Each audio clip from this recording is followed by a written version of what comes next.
नमस्कार साथियों, मैं रामजी गुप्ता एडवोकेट आज भारतीय साक्ष्य अधिनियम की धारा 8 के बारे में आपके बीच में चर्चा करने के लिए उपस्थित हुए हैं।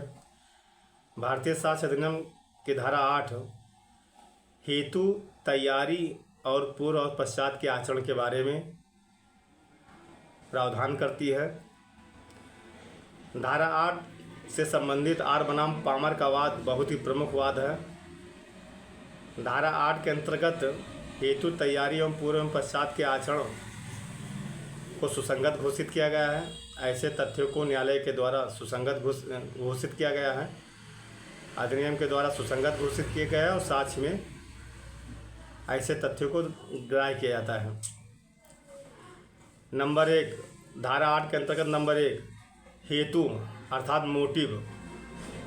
आर बनाम पामर के मामले में एक व्यक्ति ने अपने दोस्त की हत्या इसलिए की क्योंकि वह उसके ऋण से छुटकारा पाना चाह रहा था।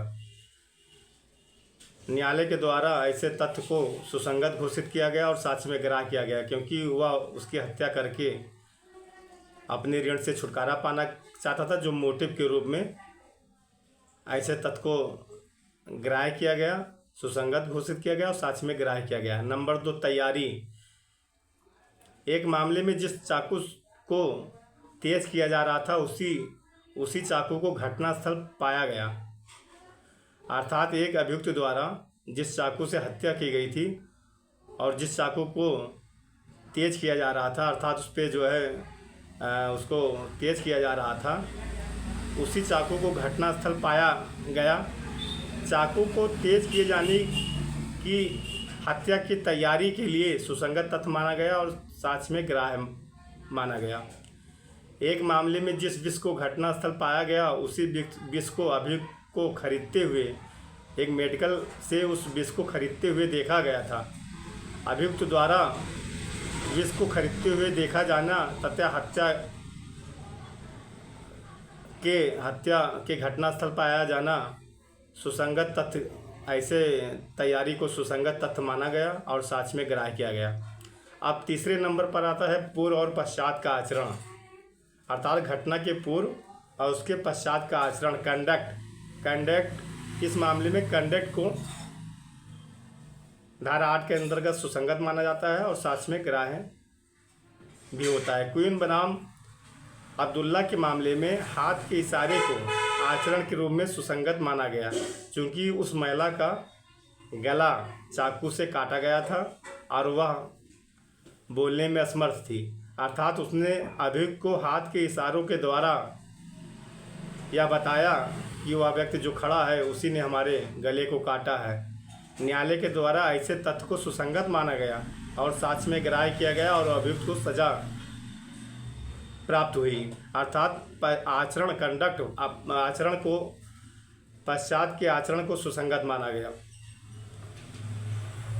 अब इसमें आपको हम बता दें कि इसमें 2 स्पष्टीकरण भी दिए गए हैं। उस स्पष्टीकरण के बारे में हम थोड़ा सा आपको बता दें कि यहाँ यह स्पष्ट कर देना आवश्यक है कि आचरण शब्द के अंतर्गत कथन नहीं आते हैं जब तक कि वे आचरण के साथ साथ और उन्हें स्पष्ट करने वाले न हों।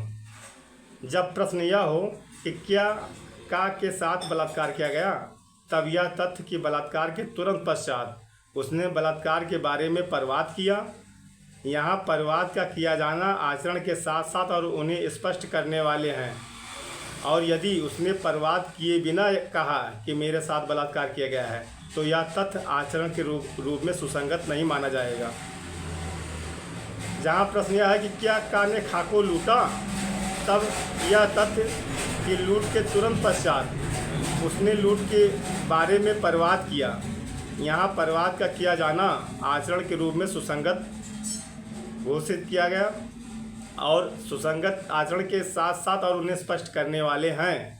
और यदि उसने प्रवाद किए बिना यह कहा कि उसके साथ लूट किया गया है तो यह तथ्य आचरण के रूप में सुसंगत नहीं माना जाएगा।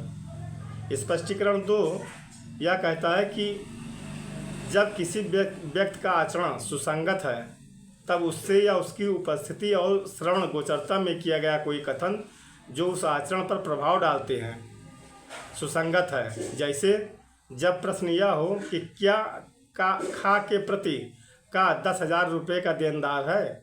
तब यह तथ्य कि का ने गा से धन उधार मांगा और घा ने गा से का की उपस्थिति और श्रवण गोचरते में कहा कि मैं तुम्हें सलाह देता हूँ कि तुम का पर भरोसा न करो, क्योंकि वह खा के प्रति 10,000 का देनदार है और यह कि का कुछ उत्तर दिए बिना वहाँ से चला जाता है।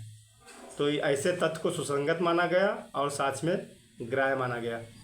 धन्यवाद मित्रों। यदि हमारी वीडियो आपको पसंद आई हो तो उसको लाइक, शेयर एवं सब्सक्राइब अवश्य कीजिएगा। धन्यवाद।